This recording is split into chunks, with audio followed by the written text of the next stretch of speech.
kembali kita berkumpul dalam pagi hari ini untuk pertolongan ini bersama Ustaz kita, Ustaz Muhammad Abdul Rasikal yang akan membahas pada materi pagi hari ini, yakni belajar menerima atau bahasa syariahnya Quran. Nah, berhubung kita sudah melewati jam 9.15 dan Ustaz sudah berada di tengah-tengah kita, mari kita dengarkan materi yang akan disampaikan oleh Ustaz Muhammad Abdul Rasikal kepada Ustaz Muhammad Abdul Rasikal. Tafadhol mashkurah. Bismillahirrahmanirrahim. Assalamualaikum warahmatullahi wabarakatuh. Alhamdulillahilladzi arsala rasulahu bil huda wa dinil haqq liyudhhirahu 'ala dini kulli wa kafa billahi shahida. Wa asyhadu an la ilaha illallah wahdahu la syarika lahu iqraran bihi wa tauhidan. Wa asyhadu anna sayyidana Muhammadan 'abduhu wa rasuluh. Allahumma shalli ala nabiyyina Muhammad wa ala alihi wa man tabi'ahum bi ihsan ila yaumiddin. Allahumma anfa'na bima 'allamtana wa 'allimna ma yanfa'una wa zidna ilma. Segala puji kita panjatkan kepada Allah. Selawat serta salam semoga tercurah pada junjungan kita Nabi Agung Nabi yang mulia Nabi kita Muhammad sallallahu alaihi wasallam. Baik Bapak Ibu para jamaah sekalian, yang semoga Allah Subhanahu wa taala rahmati dan berkahi. Pada kesempatan pagi ini di Masjid Asri bersama KPMI kita melanjutkan kembali kajian rutin setiap Selasa pertama. Kita akan melanjutkan bahasan Kitabul Jami' dari kitab Bulughul Maram karya Imam Ibnu Hajar Al-Asqalani bab adab. Kita masuk di hadis yang kedua, yaitu hadis 1448 tentang norimo atau qanaah. Hadisnya adalah dari Abu Hurairah radhiyallahu anhu, Rasulullah sallallahu alaihi wasallam bersabda, "Unzuru ila man huwa asfala minkum wa la tanzuru ila man huwa fawqakum, fa huwa ajdaru alla tasdaru nikmatallahi alaikum." Muttafaqun alaihi. Rasulullah sallallahu alaihi wasallam bersabda, "Pandanglah orang yang berada di bawahmu dalam masalah harta dan dunia, dan janganlah engkau pandang orang yang berada di atasmu dalam masalah ini. Itulah yang lebih pantas. Dengan demikian hal itu akan membuatmu tidak meremehkan ala tasjaru, yaitu tahkiru, tidak meremehkan nikmat Allah kepadamu." Hadis ini diriwayatkan oleh Imam Muslim. Takhrijul hadis ini dikeluarkan oleh Imam Muslim dalam kitab Az-Zuhud wa Raqaiq nomor 2963 dari jalur Al-A'mash dari Abu Saleh dari Abu Hurairah radhiyallahu anhu. Kosakata hadis asfala minkum, tadi unzuru ila man huwa asfala minkum. Asfala minkum yang dimaksud adalah di bawahmu dalam urusan dunia, yaitu lebih rendah dalam kedudukan, tempat tinggal, dan dalam hal kendaraan. Jadi disuruh pandang asfala minkum yang berada di bawah kita. Di sini bukan terkait dengan urusan agama, namun dengan urusan dunia. Tadi disebut kaitannya dengan kedudukan, kaitannya dengan tempat tinggal, dan dalam hal kendaraan.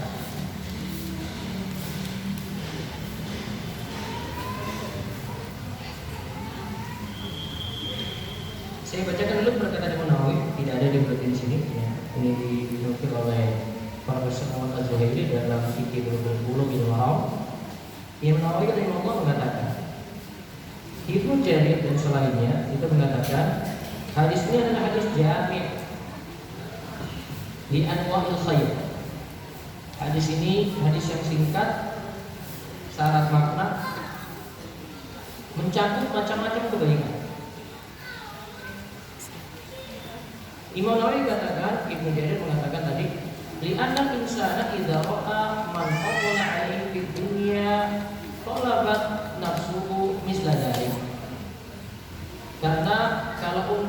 dunia, ingat untuk urusan dunia, jika kita itu melihat ada yang lebih dari kita, maka tolabat nafsuhu mithla dzalik, dirinya ingin semisal itu.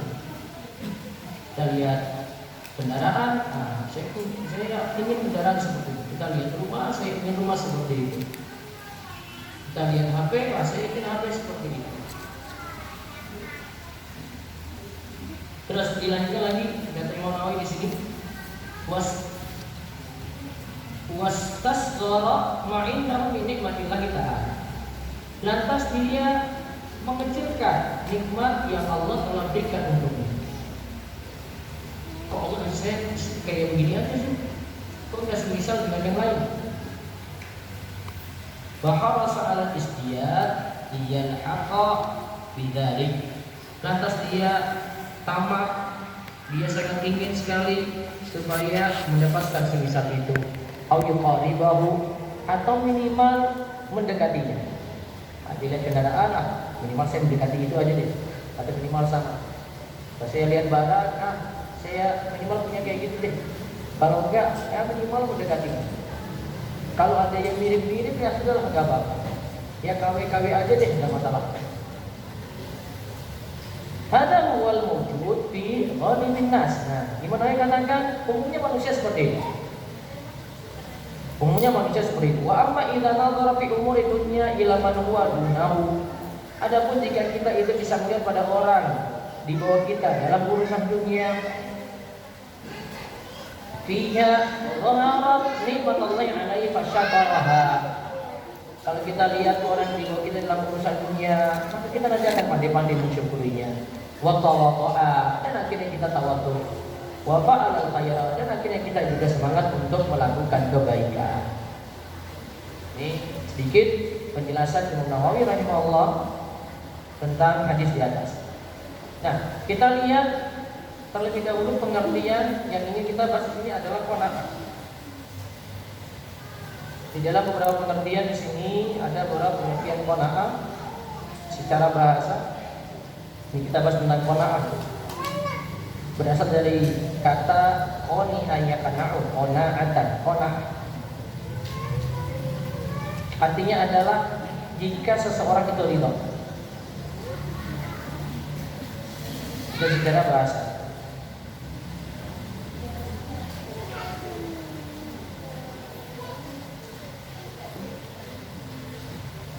Adapun secara istilah, Ibnu Sunni katakan qanaah itu adalah ar-ridha bil qismi. Ridha dengan pembagian Allah.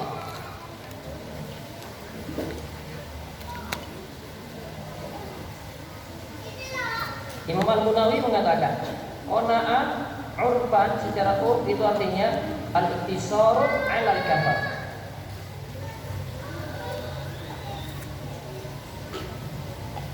Sudah merasa cukup dengan yang sedikit. Kalau diberi sedikit, dia sudah merasa cukup.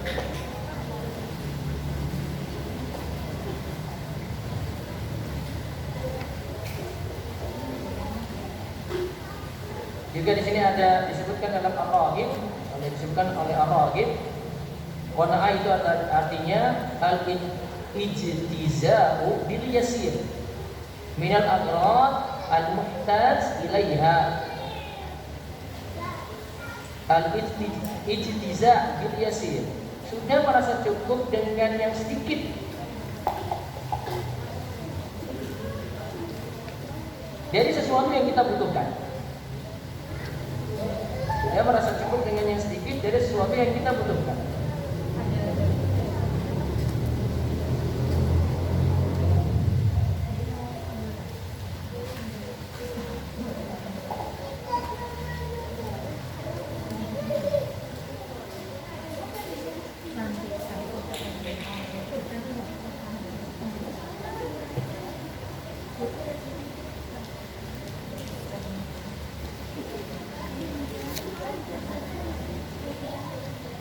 Di antara ulama yang lainnya lagi menyebutkan tentang masalah qanaah.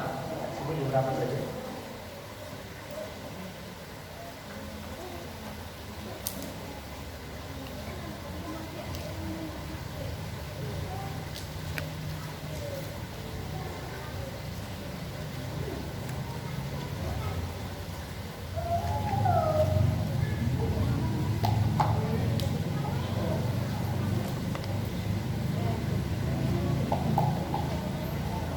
Ini perkataan dari Umar. Umar radhiyallahu anhu mengatakan, "Inna tama'a faqwaru wa inna liya'asa jinan. Innahum may yai'as amma fi aydin nas istagna anhum." Umar radhiyallahu anhu mengatakan, ini disebutkan oleh Imam Ghazali dalam Ihya Ulumuddin. Rakus pada harta itu fakrun, sejatinya itu adalah kefakiran. Dan sudah merasa cukup itu adalah gina. Sejatinya itu adalah kekayaan. Sejatinya itu adalah sifat kaya.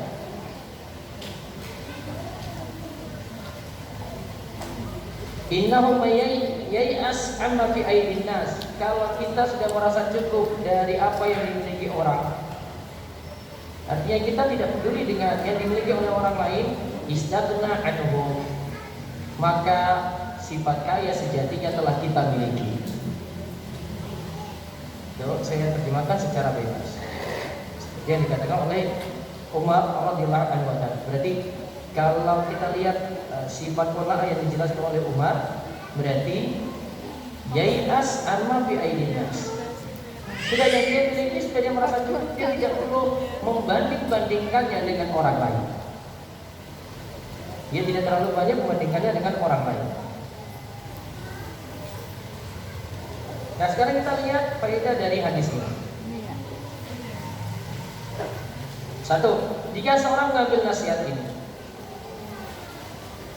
ia pasti akan menjadi orang yang hidupnya sabar, bersyukur, dan ridho. Jadi dampak dari qanaah itu 3 hal: sabar, terus dia bersyukur, Allah beri nikmat ini dia syukuri, kemudian dia ridho dengan pembagian Allah. Dampaknya luar biasa. Kalau dia ada masalah, lagi susah dalam hal ekonomi, kalau sifat qanaah dia miliki, dia sabar gitu. Kalau dia dapat nikmat walaupun sedikit, dia syukuri. Nah, itu dampak dari qanaah. Juga kalau pembagian Allah beri untuk dia ridha dengan pembagian Allah tersebut. Kemudian faedah yang kedua, dalam masalah dunia, hendaklah melihat pada orang yang berada di bawah kita. Jadi dalam masalah dunia. Terus masih nyambung di poin ketiga. Dalam masalah dunia, janganlah pandang orang yang berada di atas kita. Karena sebabnya kenapa tidak pandang orang yang di atas kita? Satu, kita akan meremehkan nikmat Allah.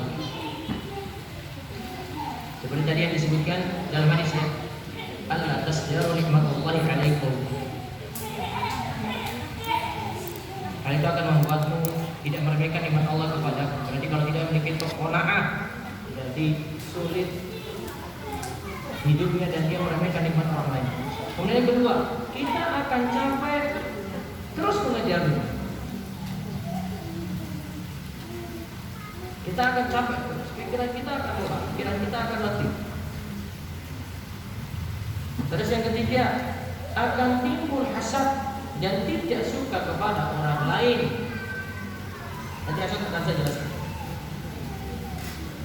Akan timbul hasad dan tidak suka pada nikmat yang ada pada orang lain. Itu dalam masalah ini. Dalam masalah dunia, jangan pandang orang di atas kita karena 3 hal tadi. Kita akan meremehkan nikmat Allah, terus kita akan capek terus mengejar dunia, akhirnya timbul hasad, suatu penyakit lagi dalam hati kita. Kemudian faedah keempat, untuk urusan akhirat, hendaklah melihat kepada orang yang berada di atas kita. Biar ada yang menjadi teladan dan kita jadi semangat beramal soleh. Berarti diingat, bedakan antara urusan dunia dan urusan akhirat. Kalau urusan dunia, lihat pada di bawah atau di atas? orang yang di bawah kita. Namun kalau urusan akhirat, lihat ada yang lebih baik dari kita.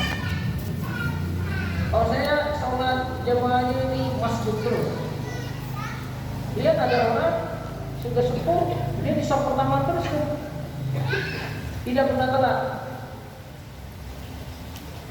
Bandingkan dengan orang yang lebih semangat. Oh, ini datang pengajian, oh, saya cuma 1 kali seminggu saja, saya cuma bisa ini, kok yang lainnya itu bisa bagi-bagi waktu dengan baik. Maka lihat ada orang yang lebih semangat, kita bagi waktu dengan baik, kemudian dia rajin untuk datangi pengajian-pengajian untuk nambah ilmu. Dalam hal agama yang lainnya seperti itu. Sekarang apa manfaat memiliki sifat qanaah? 1.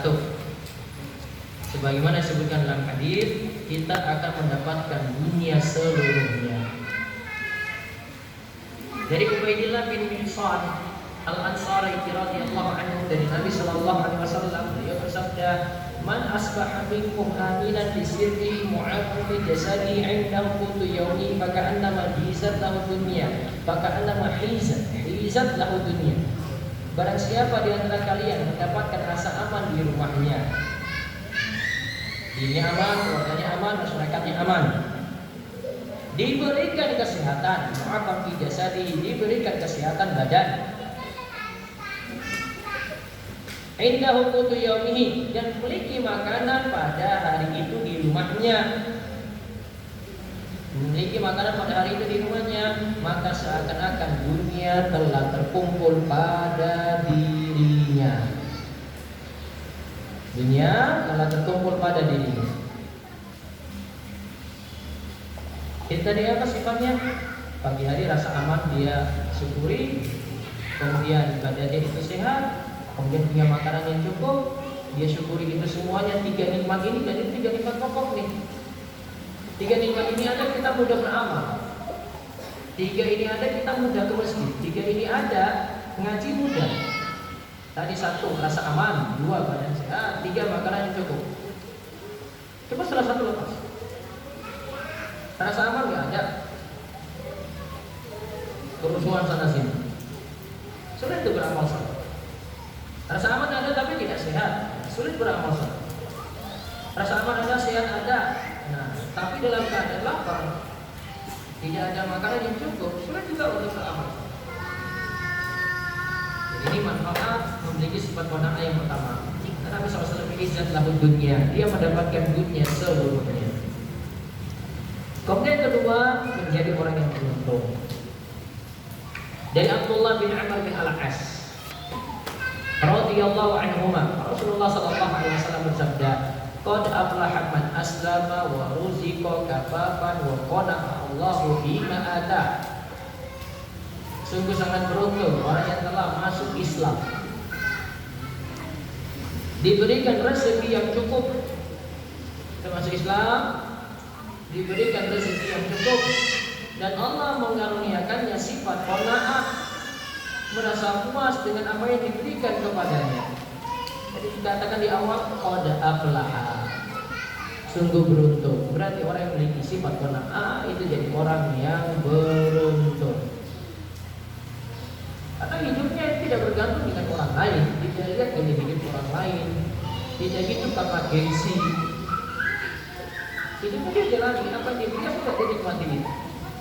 Tidak banyak membanding-bandingkannya dengan orang lain. Maka pantas dikatakan dia itu jadi orang yang beruntung. Justru orang yang banding-bandingkan dengan orang lain terus, tadi dia merasa kurang nikmatnya, akhirnya dia cari cara gimana bisa nyaingi orang lain.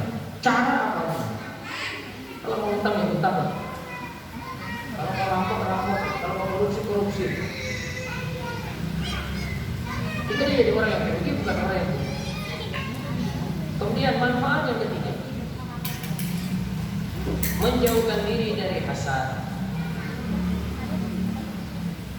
iri, cemburu pada nikmat orang lain. Kenapa harus cemburu pada orang kalau kita sendiri sudah merasa cukup dengan nikmat yang Allah beri, yaitu kita sudah memiliki sifat qanaah, merasa tidak suka terhadap nikmat yang ada pada orang lain, sudah disebut hasad oleh Ibnu Taimiyah, walau tidak meminta nikmat tersebut hilang. Coba lihat pengertian dari Ibnu Taimiyah berikut ini. Ibnu Taimiyah rahimahullah berkata, hasad adalah membenci, ya, garis bawahi membencinya di sini, dan tidak suka terhadap keadaan baik yang ada pada orang yang menjadi sasaran hasad.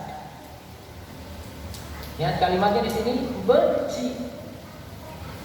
Adapun menurut kebanyakan ulama, hasad adalah menginginkan nikmat orang lain itu hilang. Kalau Ibnu Taimiyah apa? Cuma sekadar benci saja. Siap punya nikmat, saya nggak mau lihat. Sudah ada rasa dalam diri, walaupun belum ada keinginan. Nikmat itu mudah-mudahan hilang. Enggak, nikmat sekadar tidak suka. Mungkin dampaknya dia mau bicara sudah nggak senang, mau tegur sudah nggak mau. Kalau biasanya berteman, saya kurangi berteman dulu dengannya karena ada hasad dalam diri.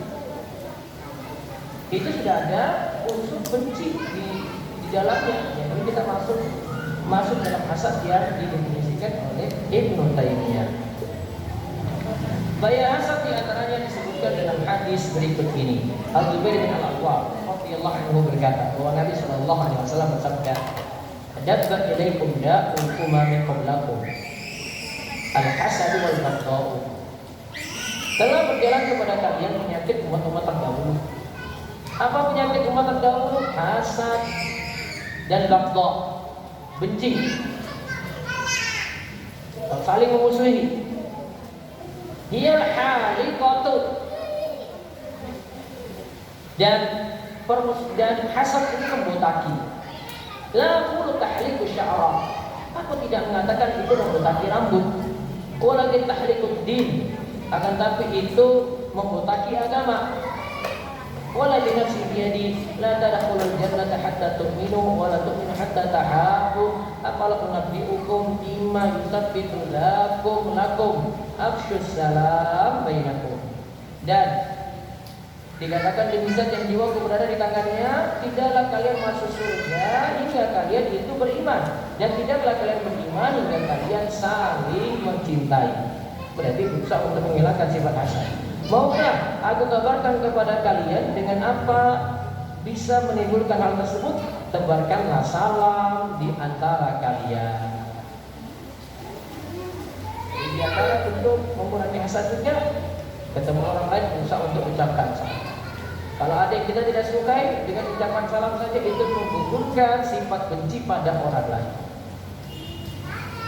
Juga ada hadis dari Abu Hurairah radhiyallahu anhu, Rasulullah sallallahu alaihi wasallam bersabda, "Sayusibu ummati da'ul umami." Faqalu ya Rasulullah, "Wa ma da'ul umami?" Qalu al-ashru wal batru wa takathuru wa tanajishu fid dunya wa tabaghudhu wa tahassudu hatta yakuna al-baghyu. Umatku akan ditimpa penyakit berbagai umat. Para sahabat berkata, "Wahai Rasulullah, apa saja penyakit umat-umat terdahulu?" Rasulullah sallallahu alaihi wasallam bersabda, "Kufur nikmat." Ini satu ya. Al-ashru tadi. Wal batru, menyalahgunakan nikmat. Wa takatsuru, saling berlomba memperbanyak dunia. Wa tanajushu, melakukan najis. Apa najis?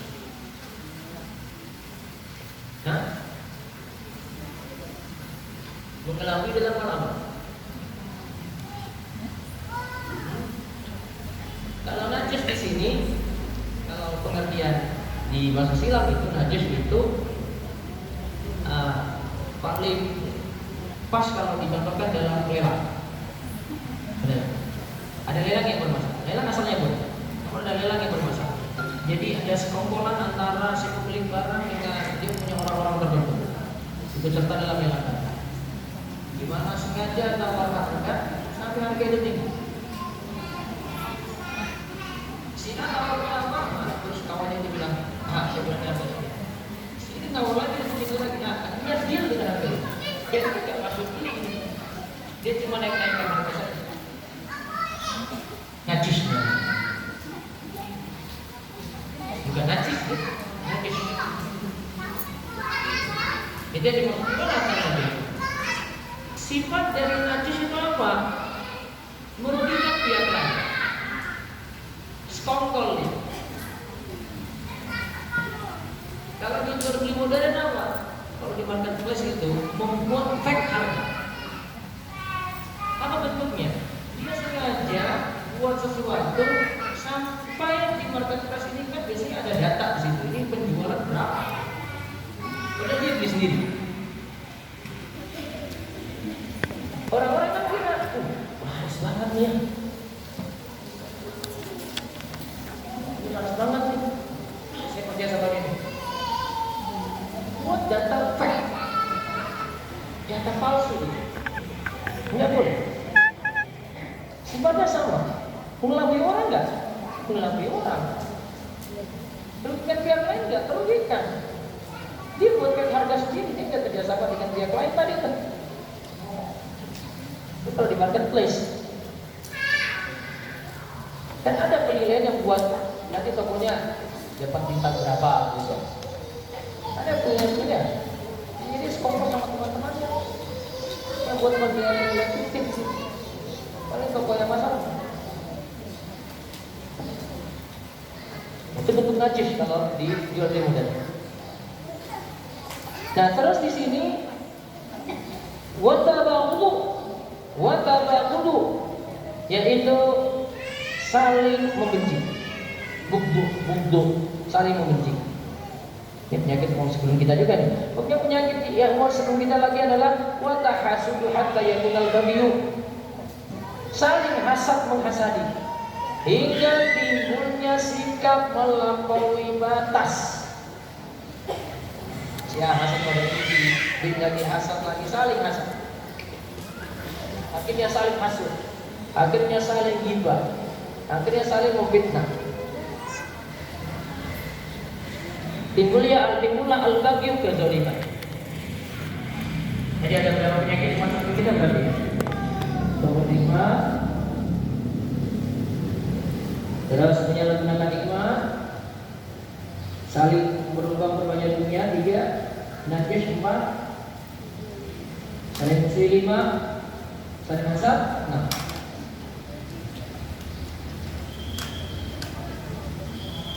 Yang fokus kita di sini adalah tahasud, saling hasad. Nah, orang yang selamat dari hasad adalah jalan menuju surga. Nah, kita lihat ini hadis penting. Ini hadis yang menjelaskan cukup dengan hafalan hati saja. Bahkan ini amalan ringan. Orang ini yang diceritakan dalam hadis ini tidak punya banyak amal. Dia tidak punya banyak amal. Amalannya ringan. Orang lain mungkin tidak tahu amalannya. Anas bin Malik cerita, kami sedang duduk bersama Rasulullah SAW. Maka beliau berkata, akan muncul kepada kalian sekarang seorang penduduk surga. Nabi yang bilang, kalau Nabi boleh bilang kayak gini, kalau kita nggak boleh. Ya orang yang itu penduduk surga itu nggak boleh. Apa jadinya? Kalau Nabi boleh, Nabi dapat wahyu. Kamu yang tiku anawa itu wajiblah wahyu yuha. Apa yang Nabi SAW tersebut itu adalah wahyu dari Allah. Tidak asal ngomong aja gitu. Akan muncul seorang penduduk. Maka muncullah seorang dari kaum Ansar. Jenggotnya masih basah, terkena air wudhu, sambil menggantungkan kedua sendalnya di tangan kiri. Tatkala keesokan hari, Nabi SAW mengucapkan kalimat yang sama tadi. Akan muncul seorang penduduk surga. Dan muncullah orang itu lagi dengan kondisi yang sama seperti tadi. Apa tadi kondisi yang sama? Jenggotnya basah, habis wudhu. Dia pegang sandal tangan kiri. Tatkala keesokan harinya lagi, Nabi SAW mengucapkan perkataan yang sama 3 kali. Dan muncul juga orang yang sama, kondisi yang sama. Tatkala Nabi berdiri dan pergi, maka Abdullah bin Amr bin Al-As mengikuti orang tersebut, lalu berkata kepadanya. Nah, dia buat tauliyah. Dia permainkan aslinya bohong. Tapi lagi tauri. Tujuannya supaya dia bisa tinggal di rumah orang tadi, menelusuri apa saja amalan. Dia bilang gini, aku bermasalah. Dia nggak bermasalah. Namanya tauri. Tauri itu permainan kata. Permainan kata sejatinya bohong. Tapi ada satu masalah, dia akhirnya nerjani. Kalau nggak ada masalah, tidak. Nah, bohong itu cuma boleh dalam 3 hal. Asalnya bohong itu al-kadhib, dosa. Namun bohong boleh dalam 3 hal.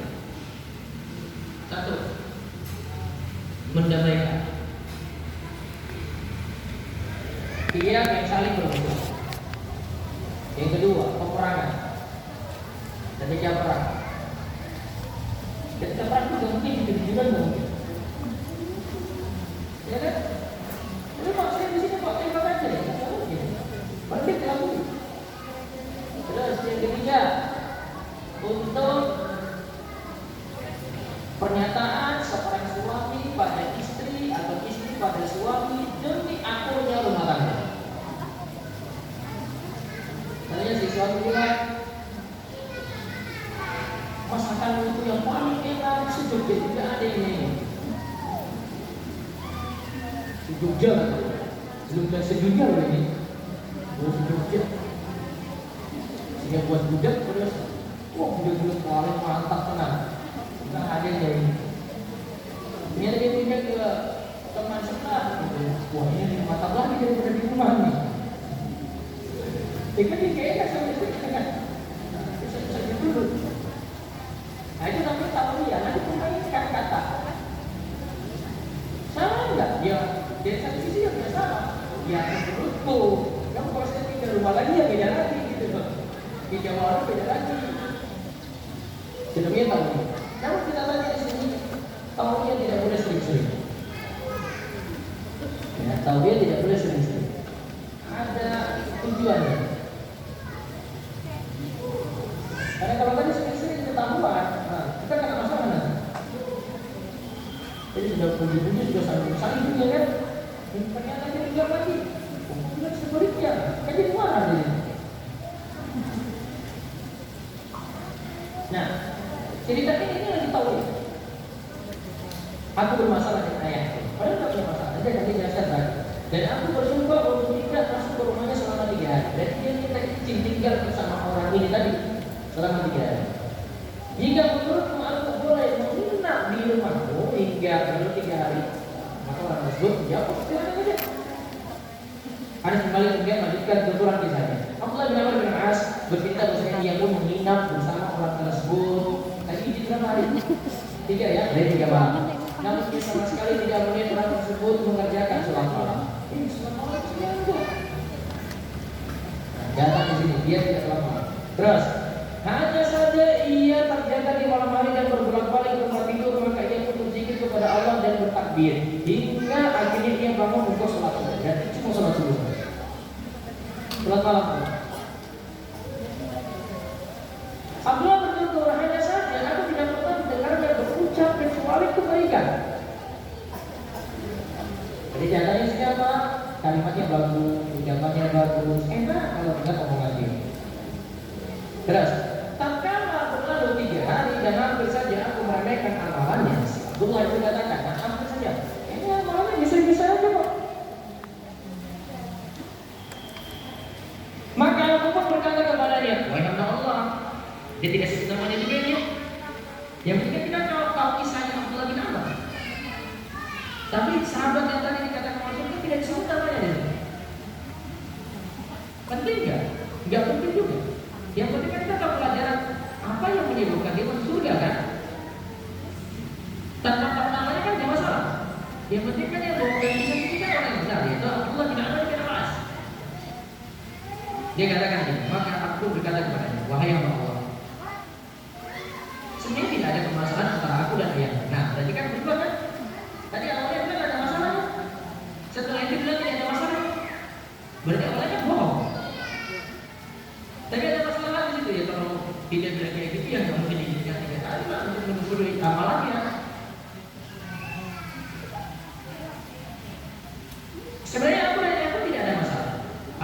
Pak. Akan tapi aku dengar Rasulullah Sallallahu Alaihi Wasallam itu berkata sebanyak 3 kali bahwa akan muncul kala itu kepada kami seorang pemilik surga. Lantas engkau yang muncul, maka aku mungkin meminta pesanan untuk melihat apa sih amalanmu untuk aku teladani. Namun aku tidak melihat banyak beramal. Berarti orang ini amalannya sedikit. Jadi dalam kisah jelas ya, orang ini amalannya sedikit. Namun aku tidak melihat banyak beramal. Lantas apakah yang telah membuatmu memiliki keistimewaan sehingga disebut-sebut oleh Nabi Sallallahu Alaihi Wasallam? Orang itu berkata, tidak ada kecuali amalanku yang engkau lihat. Gitu. Amalanku berapa? Padahal sudah yang wajib-wajib dia cukupi. Abdul betul. Tatkala aku berpaling mau pergi tinggalkan itu. Ia pun memanggilku dan berkata bahwa amalannya hanyalah seperti yang terlihat. Nah ini, kemudian dia jelaskan lagi, dia tambahkan ini. Hanya saja ia tidak memiliki perasaan dendam dalam hati kepada seorang muslim pun, dan ia tidak pernah hasad kepada seorang pun atas kebaikan yang Allah berikan kepada yang lain. Berarti amalannya apa? Amalannya apa? Tidak dendam, terus apa lagi? Tidak hasad. Amalannya tidak ada dendam sama kita. Terus yang kedua, tidak hasad. Nah, akulah jawab. Inilah amalan yang mengantarkan engkau menjadi penduduk surga, dan inilah yang tidak kami mampu, yang sulit kami miliki. Kamu bisa, kami sahabat yang lain sulit atasi itu. Maka kalau dimiliki, sifat hasad akan hilang dan menjadi mudah untuk masuk surga. Berarti kuncinya apa tadi? Bukan banyak amal Bapak ini. Apa tadi kuncinya? Tadi dia sempat sebutkan satu lagi. Kata-katanya baik kan? Ya kan? Kalimatnya baik. Terus yang kedua, tidak dendam. Berarti kalau ada masalah dia mudah memaafkan.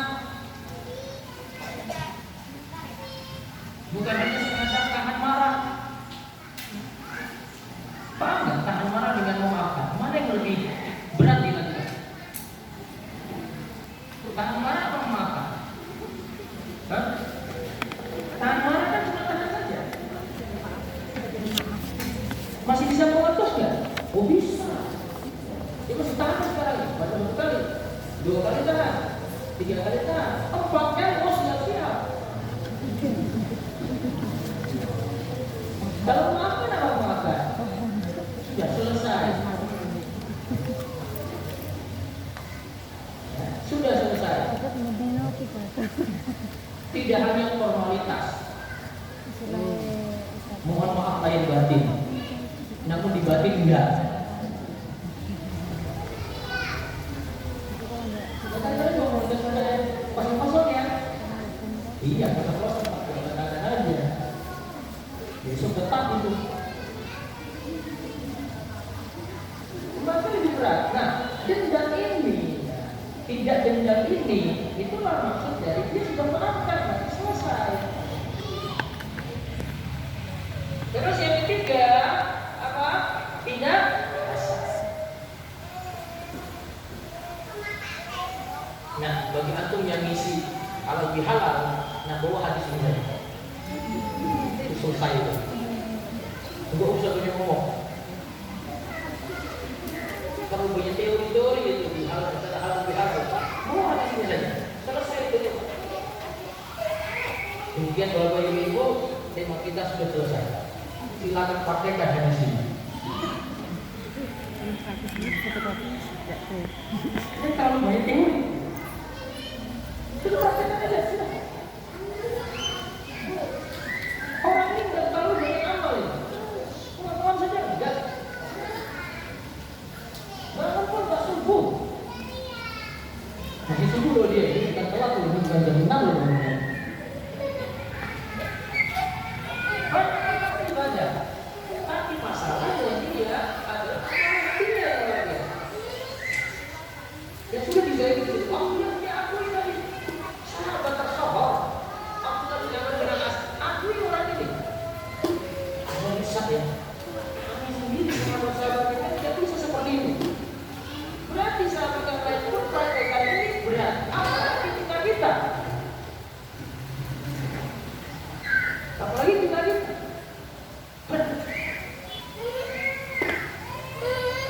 Sama seperti Abu Bakar saja. Untuk maafkan kalau ada buat masak mungkin berat banget. Aisyah itu dituduh telah selingkuh. Dalam hadis ini pembicaraannya ada di surat An-Nur ayat 11 sampai 20. Orang yang memfitnah anaknya, yaitu ada di situ Ummu Mistah dan Mistah. Ini disebut Abu Bakar tidak percaya lagi sama dia, sama Mistah. Nanti dia minta fitnah kalau Aisyah itu selingkuh. Sampai-sampai Abu Bakar katakan, sudah, nafkah yang biasanya saya kasih untuk kalian, pokoknya nggak ada lagi, selesai. Terima Allah. Siapapun gak terima, anaknya dipintal luar biasa. Bila sama saya dengan Sofwan, Al-Quran dari Pak. Kalau Sofwan sejatinya cuma nolong Aisyah saja. Ketika nolong Sofwan gak bicara, naikkan ke daerah tunggal gak bicara, angkat sampai ke Madinah. Ternyata selama sebulan belum. Setelah sampai, digosipkanlah Aisyah tadi. Aisyah tidak dengar gosip tadi selama sebulan. Gosip tadi tidak sampai di telinga Aisyah. Itulah hebatnya gosip zaman dulu. Paham hebatnya? Sebulan Aisyah saja nggak tahu. Baru dengar dari Mistah baru tahu. Saya digosipkan selama sebulan. Sebulan kita nggak nyampe. Kita ada malam itu ada kasus. Detik itu juga tidak dapat kasusnya. Tidak divideokan. Biasa. Ada kali-kali aja. Malam kasusnya pagi itu sudah jadi trending luar biasa. Ini enggak selama berapa tadi? Sebulan. Aisyah jadi sakit, nggak tahu periksa. Tiba-tiba keluar Mistah memberitahu orang itu selingkuh. Jatuh sakit lagi. Maka ganti kursi tadi. Yang keluarga yang biasa dia bantu, mulai saya tidak kasih nafkah lagi. Kemudian Abu Bakar ditegur. Setelah ayat dia membebaskan Aisyah dari fitnah tadi. An-Nur tadi ayat 11 sampai 20 itu bebaskan Aisyah dari tuduhan fitnah tadi. Aisyah, kamu tidak melakukan perselingkuhan. Kemudian Abu Bakar dapat ayat diperintahkan untuk kembali berinfak lagi, sudahlah maafkanlah. Falyafu walyasfahu. Sudah, maafkan dan berlapang dada. Wahai Bapak, enggak usah punya dendam-dendam lagi. Ala tuhibbuna ayaghfirallahu lakum. Kamu enggak mau wahai Bapak Allah itu mengampuni kesalahan-kesalahanmu? Kenapa enggak maafkan saja? Yang diminta Abu Bakar disuruh apa? Maafkan Mistah. Apa faedahnya? Allah akan ampuni kesalahan-kesalahanmu. Berarti kalau tidak maafkan, apa konsekuensinya? Tidak mendapatkan pengampunan Allah. Kalau tidak maafkan dengan sungguh-sungguh, tidak mendapatkan pengampunan Allah. Akhirnya berdoa Abu Bakar As-Siddiq dengan ayat tadi, dengan teguran tadi, dia kembali memberikan ampun. Berat memang.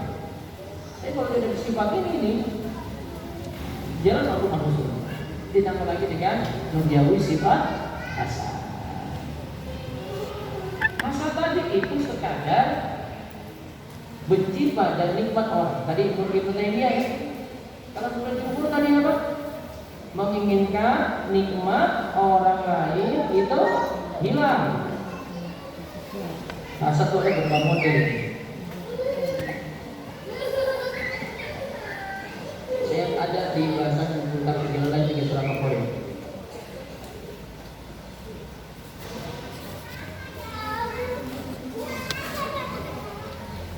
Syekh Mustafa Al-Adawi itu membagi hasad itu ada 5 tingkatan. Satu, menginginkan nikmat yang ada pada orang lain hilang.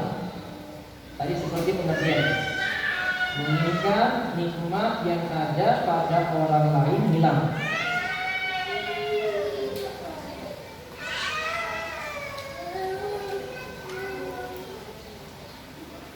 Tingkatan yang kedua,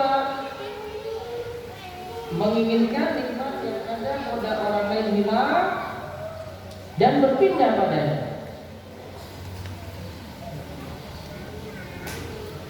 Kalau yang pertama tidak perlu berpindah, tapi kalau yang kedua ini ingin nikmat orang lain hilang, pindah kepadanya.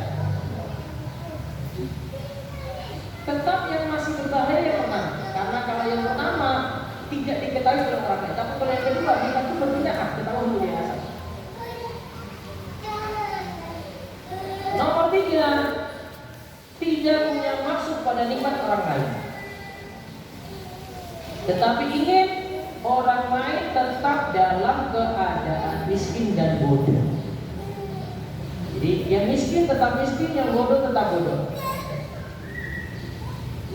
Pengen nikmat hilang enggak? Pengen orang tetap rendah seperti itu. Efek dari ini adalah kita akan mudah merendahkan orang lain. Kita akan mudah merendahkan orang lain.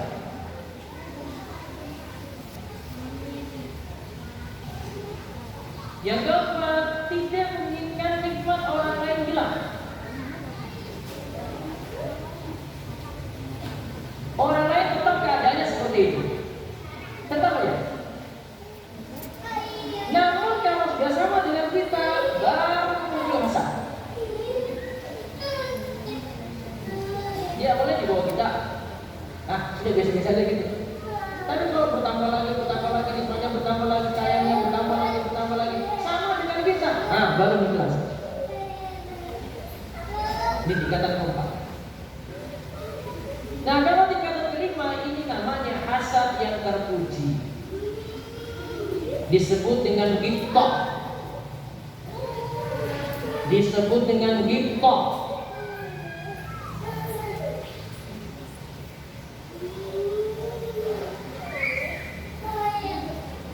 Bahasa bebasnya kita ini adalah berlomba-lomba dalam kebaikan, dalam urusan agama, ingin sama atau melebihi orang lain. Kalau dalam urusan agama kita tidak ingin dapat orang lain hilang.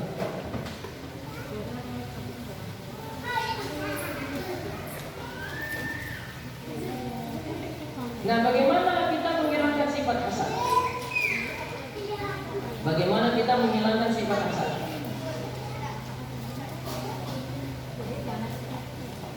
Pertama, benar-benar mengimani takdir.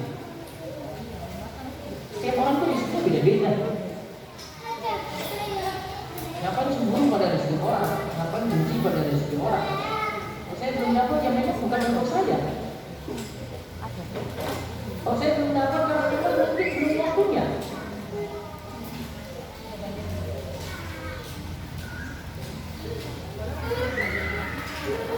Kemudian bagaimana cara menghilangkan hasad lagi? Ingat bahwasanya hasad, kebaikan orang yang hasad itu akan hilang kalau dia benci pada nikmat Allah. Kebaikan dia sendiri saja akan hilang.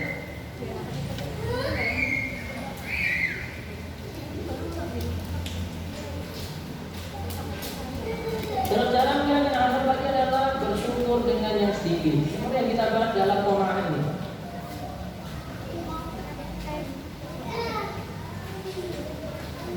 Terus cara menghilangkan hasad lagi adalah selalu memandang orang yang berada di bawah kita.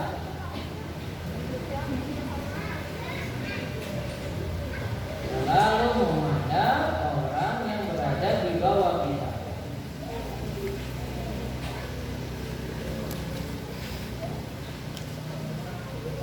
Lalu kita masih balik ke buletin, apa manfaat memiliki sifat qanaah? Nah, ini manfaat yang terakhir.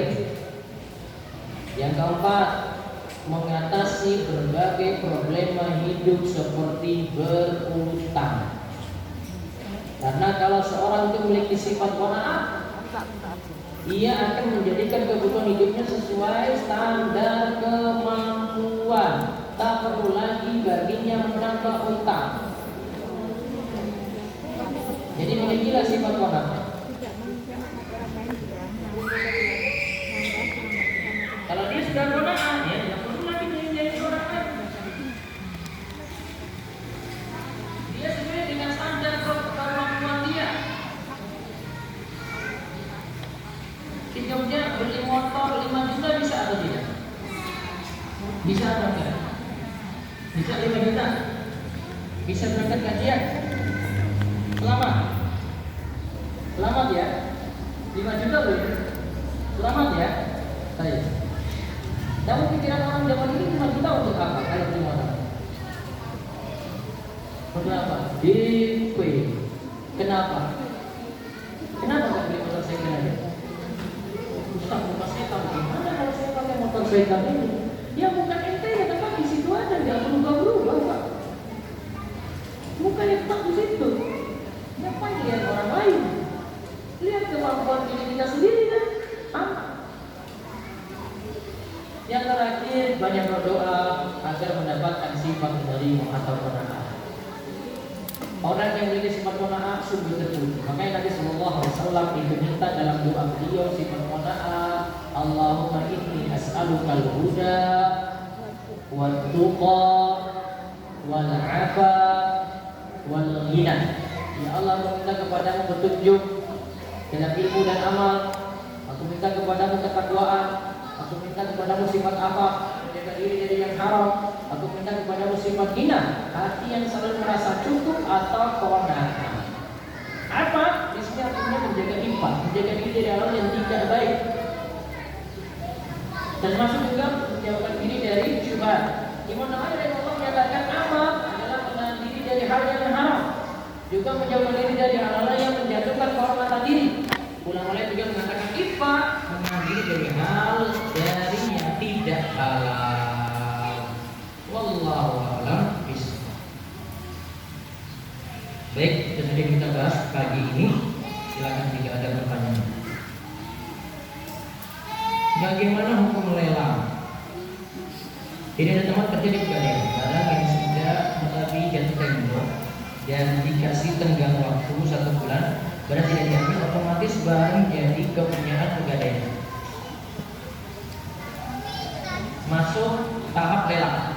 Terus barang tersebut ditawarkan kepada saya, terus saling tawar-menawar untuk ketemu mufakat, bolehkah? Nah, ini yang perlu ditelusuri adalah apakah barang Pegadaian tadi itu setara dengan utang yang dimiliki. Jangan-jangan barang Pegadaiannya nilainya lebih mahal. Utang 5 juta, barang Pegadaian nilainya 10 juta. Harusnya kan barang itu dijual ya, dilelang ya. Dan dapat 10 juta laku nih. 5 juta untuk utang, 5 juta dikemanain? Kembalikan ke siapa? Hah? Ke yang punya barang. Kalau 5 juta dikembalikan ke Pegadaian, untung dia. Maka harus ditelusuri lagi seperti ini. Ini bentuknya gimana sih? Utangnya berapa kok barang langsung milik Pegadaian? Harusnya kan kalau utangnya semisal, bisa tuh barang yang milik Pegadaian. Kalau utangnya dengan barang yang tadi barang itu nilainya lebih dari utang, semestinya ketika barang ini terjual, uang sisa dikembalikan kepada yang membeli barang. Itu kaitannya untuk masalah Pegadaian. Bolehkah barang gadai nilainya di bawah utang? Boleh. Sifat gadai itu untuk menjamin, maka tidak disyaratkan nilai barang gadai itu harus sama atau lebih dari utang. Boleh di bawah utang, karena cuma sekadar menjamin. Utangnya 100 juta, barang gadai nilainya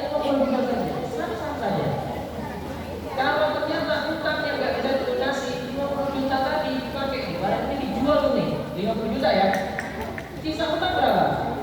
50 juta. Berarti 50 juta masih ada utangnya. Harus dilunasi. Jadi tidak disyaratkan barang gadai itu nilainya sama atau lebih dari utang tersebut. Boleh dibawa. Karena sifat barang gadai cuma wathika, cuma untuk menjamin saja. Inilah kaidah disebut oleh Al-Qadi Abu Sufyan dalam mata ini bisa diganti 8 tersebut ada di sampai di permisal untuk kata-kata takdir. Baik, ada lagi yang saya langsung ke Pak Irfan. Coba ada yang Iya, untuk apa mungkin nggak bisa tawadhu dalam bentuk bertanya. Tawadhunya nggak pas. dari apa ini? Oh, dari mana? Ada? Panitia. Bukan? Ada lagi. Nah, ya. Coba buka ada pertanyaan. Terima kasih. Yang tadi kan kalau yang kita tanyakan lelang itu gantian. Kalau yang ingin saya tanyakan lelang di leasing, lelang di leasing, yang mana ada barang dengan leasing yang kita Kredit macet. kredit macet itu. Tapi sebenarnya mungkin kalau di presentasi itu leasing tetap rugi juga. Sepertinya kalau misalnya tabungnya berapa tetap rugi. Utang rugi. Nilai barangnya mesti turun jauh sekali. Tapi dia sudah dapat uang banyak yaitu sebelumnya dari kecilan. Tapi ya, dengar-dengar harus seperti itu lah. Kan cuma dengan pendidikan itu lagi. Ya pelajari lagi. Iya, kan kita dengar aja. Sebelum itu bagaimana? Iya, mungkin pastikan dulu. Nah, karena lelang negeri Hah? dengan lelang negeri seperti apa itu? Kadang kan itu nanti ada lelang seperti misalnya kita ngambil uang di bank tertentu kemudian jaminannya tanah tadi akhirnya nanti kan ambil alih negeri ya. Itu seperti apa ya? Boleh nggak? Boleh? Negeri. Negeri. Itu boleh nggak kita ikut lelang itu? Jadi yang memang itu bukan swasta, tapi memang sudah negara yang melelang. Berarti negara bayar tanah itu terus kita nanti mau beli tanah tadi. Iya, saya nggak tahu seperti apa kerjasama. Asalnya masih boleh untuk beli barang tersebut. Artinya misalnya apa ya? Kurator kolak tuh, biasanya Boleh beli barang yang tadi. ditarik oleh negara gitu. Ngasih boleh. Boleh sih. Boleh. Tapi kalau yang leasing tadi, yang swasta, yang tarik aja. Mungkin dipastikan itu barang tadi dibeli baru kemudian dilelang karena sudah dibeli nggak benar. Dibeli oleh pihak leasing. Artinya untuk nutup utangnya tadi. Terus dia jual lagi. Ada umumnya kayak gitu, tidak masalah ditarik. Oke, berarti nggak boleh. Wallah. Secara teori seperti ini. Baik. Sebenarnya, ini Ustaz, ada seorang pegawai yang komplain dalam artian, loh dia masa kerjanya masa kerja saya lebih banyak dari dia. Saya nggak terima kalau gaji dia itu lebih besar dari saya. Itu juga apakah juga termasuk asal? Enggak juga. Kalau memang alasan untuk menanyakan itu ada benarnya. Silakan ada gawe juga pasti koreksi diri misalnya, oh mungkin itu lebih profesional, lebih tepat waktu, kerjanya lebih enak, kerjanya lebih beres gitu. Daripada pegawai yang sudah kerjanya lama. Bagi dia mesti koreksi diri juga. Mungkin dia tanyakan cuma sekadar untuk koreksi dirinya. Saya apa sih masalahnya? Kok sudah 5 tahun, dia baru 3 tahun, kok gajinya lebih besar daripada saya? Nah, tanyakan aja kepada pihak di perusahaan ini kenapa disebut seperti ini? Karena koreksi kita untuk pegawai yang sudah kerja lebih lama. Wallahu a'lam. Biar nanti hasratnya teratasi juga. Kalau nggak nanya nanti hasrat terus, iya kan? Assalamualaikum warahmatullahi wabarakatuh. Waalaikumsalam warahmatullahi wabarakatuh. Di sini saya menanyakan manfaat memiliki sifat nomor 1 itu ada hadis bahwasanya yang merasa aman di rumahnya dan memiliki makanan pokok seakan-akan dunia telah terpenuhi pada dirinya. Nah, pada kenyataan mungkin bagi kita yang sudah memiliki anak itu kan masih kadang cukup makanan pokok, tapi SPP anak di bulan depan kan nggak ada uangnya, atau mungkin yang masih ngontrak belum punya rumah juga mikirin uang kontrakan, itu kan sedikit was-was atau khawatir ketika kita beli gitu. Kalau kita lihat dari hadis ini kan sangat simpel ya, makanan pokok kita sudah nyaman, dan makan pokok dunia sudah terkumpul pada dirinya. Artinya tadi disebutkan nikmat-nikmat yang keseharian juga kita dapat. Aman dapat yang baik, badan sehat dapat yang baik, terus makanan juga dapat yang baik. Urusan SPP kan bulanan atau per semester. Kalau yang nikmat itu nikmat sederhana. Kamu bisa bersyukur nggak dengan nikmat yang sederhana ini? Kalau bisa syukuri ini, maka siapa yang bersyukur, la in syakartum la azidannakum. Jika kita bersyukur, maka Allah akan tambahkan terus nikmat kepada kita. Ya kan? Jadi belajar bersyukur dari yang sederhana itu nikmat. Bukan belajar bersyukur dari yang banyak, namun belajar bersyukur dari yang sederhana. Seperti ini. Mungkin pertanyaan yang lainnya lagi itu yang nyambung dengan itu. Kok ini Nabi SAW katakan, ada ayat, dia pun Allah yudhimullahu min fadli. Jika kalian itu, dia pun Allah, mereka itu yang menikah itu dalam keadaan miskin, maka Allah Subhanahu wa taala akan memberikan kekayaan untuk mereka. Ini saya juga nikah juga kaya-kaya. Itu pertanyaannya. Syekh Mustafa Al-Adawi terangkan, sebab banyak banget untuk memahami ayat ini. Sebabnya banyak. Pertama, dilihat dulu tujuan nikah itu apa, kata Syekh Mustafa. Tujuan nikah yang benar kan tidak kesucian diri, supaya dia dapat kecukupan juga. Dia sudah benar tidak seperti ini. Jangan-jangan ketika sudah nikah dengan istri sendiri saja masih tidak tercukupi gitu, matanya masih jelalatan, sana sini keinginannya nafsunya masih tidak teratasi. Koreksi di situ. Juga ada yang pertama adalah karena dia bukan dengan yang halal, maka Allah akan berikan kecukupan dia lagi untuk dia. Dia pun mengkorak, kalau dia ini susah, maka Allah akan berikan kecukupan. Juga kalau dia memiliki sifat konak, maka Allah akan berikan kecukupan. Juga kalau dia itu memiliki sifat tawakal, maka Allah akan berikan kecukupan.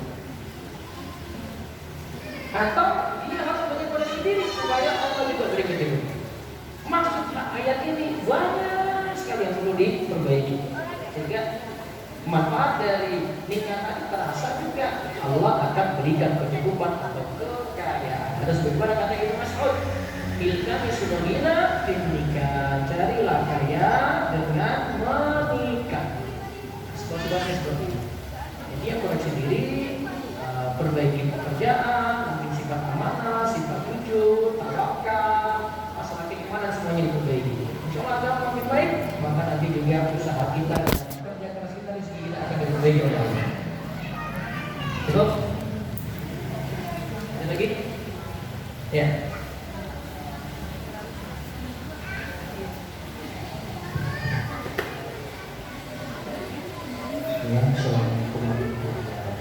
Assalamualaikum. Bagaimana kalau kita mempunyai sifat hasad terhadap orang kaya, dan di mana orang itu berbuat baik dengan hartanya, sehingga kita termotivasi untuk menjadi Gitok namanya. jadi Itu namanya kita berbuat yang sama gitu. Itu gitok. Jadi apakah dengan kita mati-matian mengejar harta tersebut menjadi terlarang, atau Kalau beberapa hal? tujuannya untuk sama dengan dia, biar sedekahnya makin banyak, jadi terpuji. Jadi waktu yang kita buat untuk mengejar harta itu tidak Agak sia-sia. Dia kerja untuk bisa sama sedekahnya, jadi terpuji. Bedanya saya kesini dia biar menentukan bisnisnya sekalian deh. Saya mau kuasai pasar di Jogja ini, dia mana nanti aja deh. Nah itu beda lagi. Itu kan dia hidupnya kan. Tapi kalau ini kan kayak amalnya itu sebenarnya baru terpuji. Jadi kesimpulannya hasad ada dua macam. Ada hasad yang terpuji, tadi disebut apa? Allah, ada asap yang tercela. Gitu ya. Baik. Untuk kesempatan Selasa ini, insya Allah ketemu lagi di Selasa berikutnya di bulan depan. Semoga Allah terus tambahkan kita ilmu dan amal, dan Allah berikan kita istiqomahan, juga berikan kita sifat nerimo, infaqul, dan sifat menahan, dan senantiasa diberikan istiqomah. Demikian, Assalamualaikum warahmatullahi wabarakatuh. Alhamdulillah setelah kita dengarkan kajian bersama Ustaz Muhammad Subhanahu Taala, kita akan kembali lagi di pekan depan, Selasa depan bersama Ustaz Abdul Ghani.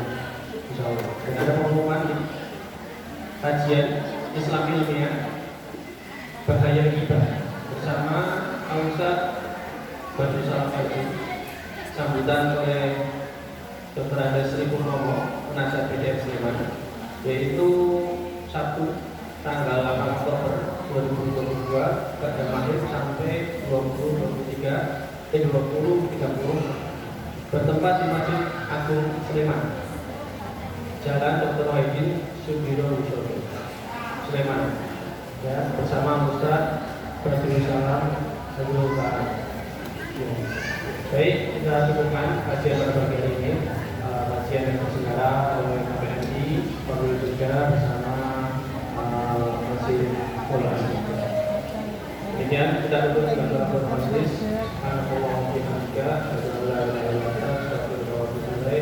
Assalamualaikum warahmatullahi wabarakatuh. Bagi jemaah bisa menikmati